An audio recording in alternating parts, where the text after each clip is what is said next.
The Kenya Medical Practitioners, Pharmacists and Dentists Union has demanded a salary increase for health workers, citing the high cost of living.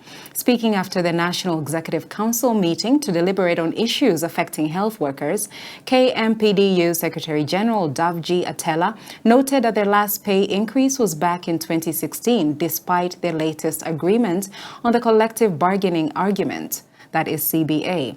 As Tess Njenga now reports, the council has also noted with concern that some county governments are infringing on the rights of health workers through unlawful dismissal from employment and lack of pay.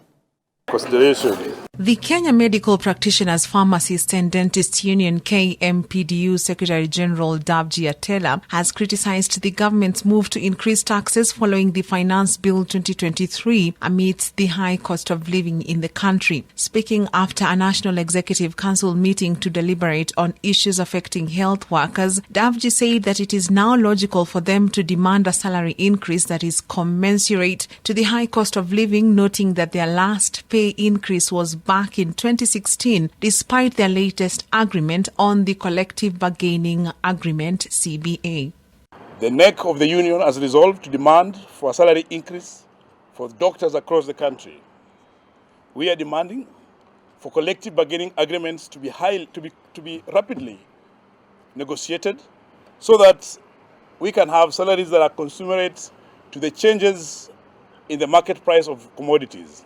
There's inflation, there's change in fuel, the increase in commodities and everything. The union has also criticized the government for the proposal to increase NHIF rates, given that the health insurance has not been held to account for its funds. They accused NHIF for betraying Kenyans, saying the insurance does not provide adequate cover even for the medical practitioners. NHIF, as currently constituted, does not pay for the workers where they go to get services to different hospitals.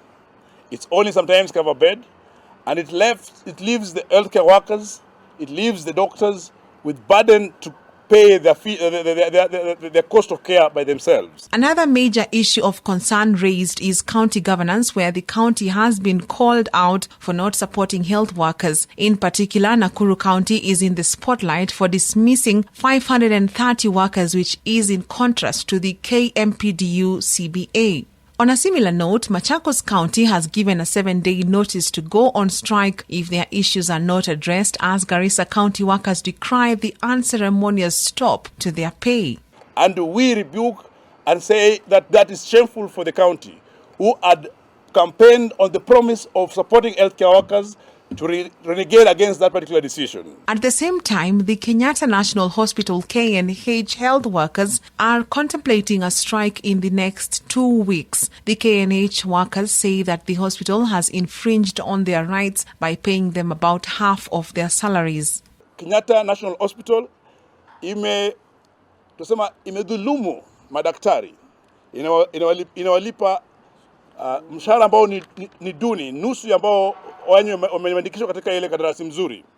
Kwa hivyo tunakupatia hospitali ya Kenyatta notisi ya wiki 2, na pia kunao madaktari ambao wamefutwa kiolela katika ile hospitali ya Kenyatta, ambapo jambo ambalo tutakubali kama madaktari. KMPDU Secretary General Davji Atela is now urging the government to implement their agreement, which is set to grant them a pay increase so as to mitigate the high cost of living.